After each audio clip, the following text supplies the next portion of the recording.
السلام علیکم ناظرین، اور نیوز کے ساتھ میں ہوں ربیہ انجم۔ خبر شامل کرتے ہیں فاروق آباد سے۔ Deputy commissioner Sheikhupura Muhammad Asghar جویہ assistant commissioner محسن اقبال کے ہمراہ ڈی ایچ کیو ہسپتال کے ڈائیلسس سینٹر پہنچ گئے۔ ڈپٹی کمشنر محمد اصغر جویہ نے مریضوں کو دی جانے والی سہولیات کا جائزہ لیا۔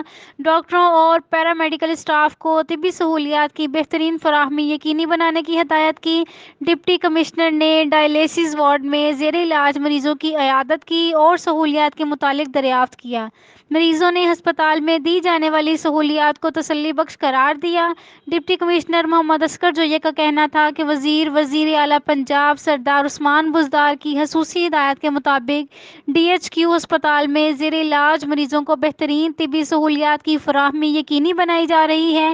ہسپتال کی مختلف وارڈز کے اچانک دورے کا مقصد مریضوں کو علاج معالجے کے متعلق ہر ممکن سہولت بروقت میسر آ سکے۔ رپورٹ کرتے ہیں رپورٹر رانا محمد ادریس آن نیوز فاروق آباد۔